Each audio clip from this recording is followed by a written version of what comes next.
Kamu pasti udah gak asing dengan merek-merek ini kan? Minyak goreng ini memang sering banget kita temukan di supermarket atau warung-warung dekat rumah. Dan biasa kita gunakan untuk goreng pisang, ubi, telur, ayam, sampai tumis-menumis. Iya, rasanya gak lengkap bagian dapur kalau nggak ada barang satu ini. Nah, tapi nih ya, ngomongin minyak goreng, kira-kira kamu tahu nggak gimana prosesnya minyak ini sampai dia ada ke tanganmu? Hari ini Mimin akan paparkan gimana proses pembuatan minyak goreng pabrikan. Let's check this out! Sebenarnya ada berbagai macam jenis minyak goreng. Ada yang terbuat dari buah zaitun, kelapa, kelapa sawit, kacang tanah, jagung, kedelai, bunga matahari, dan kanola. Secara umum dipasarkan dua macam minyak goreng, yaitu minyak goreng nabati dari tumbuhan dan minyak goreng dari hewan. Terdiri dari talau alias minyak dari lemak sapi dan lor minyak lemak babi. Tapi kalau produk minyak goreng di Indonesia sih kebanyakannya dari nabati. Dulu sih minyak goreng dibuat dari minyak kelapa. Dan generasi nenek kita banyak yang memproduksi sendiri minyak goreng dari buah kelapa dengan alat-alat yang sederhana. Tetapi sekarang minyak goreng sebagian besar bukan lagi diproduksi dari minyak kelapa, tetapi dari buah kelapa sawit dan sudah diproduksi dengan menggunakan teknologi modern. Nah, hal ini tuh juga nggak lepas sejak masuknya kelapa sawit di Indonesia tahun 1848 untuk percobaan. Setelah 4 tahun, buah sawit pun dinilai sangat menghasilkan dan menjanjikan ekonomi. Mulai dari situ, kemudian dibudidayakanlah kelapa sawit di Indonesia untuk diproduksi massal.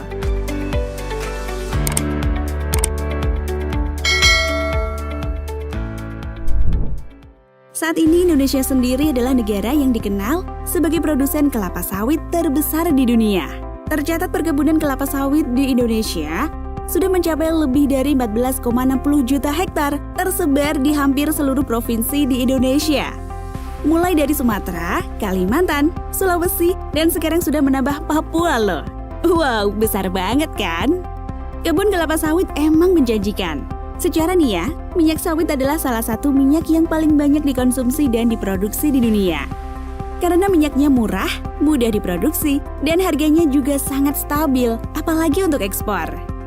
Walaupun semua itu harus mengorbankan hutan lindung yang digundulkan guna penanaman sawit. Tapi yang namanya cuan, kan orang bisa apa? Iya nggak sih? Oke, mari kita lanjut. Nah, sebelum akhirnya minyak kelapa sawit didistribusikan, terlebih dahulu buah sawit akan menjalani berbagai macam proses. Pertama-tama tandan buah segar yang sudah matang dipetik. Tapi petiknya bukan ala memetik buah markisa ya. Tapi pakai benda tajam karena buahnya lengket seperti enau. Oke, next. Setelah dipetik tadi, buah sawit kemudian dikumpulkan dan disortir untuk menentukan mutu buah yang baik. Jika memenuhi kriteria, buah selanjutnya diangkut oleh truk dan dibawa ke pabrik pengolahan kelapa sawit. Pengolahan kelapa sawit memang sebaiknya di pabrik dengan memakai mesin yang memiliki kekuatan pres yang baik. Hal ini agar minyak yang dihasilkan juga berkualitas baik. Nah, saat tandan buah segar sawit telah masuk ke dalam pabrik, buah kemudian ditimbang untuk dapat dilihat kapasitas minyak yang akan dihasilkan.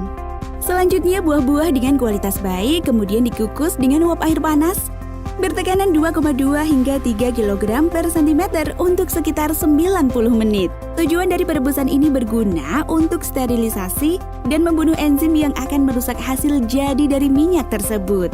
Selain itu, juga untuk memudahkan saat pemerasan buah untuk diambil minyaknya.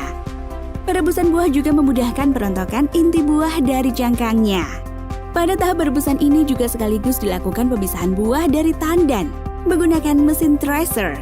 Karena dalam proses pembuatan minyak hanya buahnya saja yang diambil, sedangkan tangkainya dihancurkan dan dibuang atau bisa juga digunakan untuk membuat kasur dan bantal kursi mobil.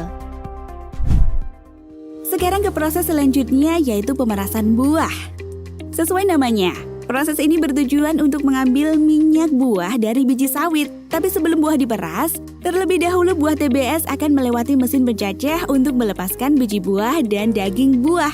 Hal ini memakai tekanan uap bersuhu antara 80 hingga 90 derajat. Setelah buah telah terlepas dari bijinya, maka buah dimasukkan ke dalam mesin pengompres. Pada tahap ini membutuhkan tambahan panas sekitar 10 hingga 15% dari kapasitas mesin pengompres. Jadi seluruh proses pembuatan minyak ini dikerjakan oleh mesin yang memiliki suhu yang super tinggi. Jadi gak bisa tuh dilakukan secara manual menggunakan tenaga manusia untuk hasil yang maksimal. Nah, hasil akhir dari pengompresan ini akan menjadi minyak sawit mentah atau dikenal dengan CPO yang masih bercampur dengan daging buah atau ampas buah. Mari ke langkah selanjutnya nih. Minyak mentah kasar yang dihasilkan oleh mesin pengompres tadi akan disaring dengan memasukkannya ke dalam crude oil tank yang bertugas memisahkan ampas dan minyak.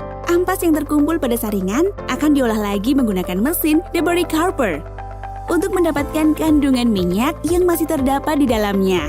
Pada proses penyaringan minyak ini, kondisi minyak belum sepenuhnya dapat digunakan karena masih bercampur dengan air dari uap.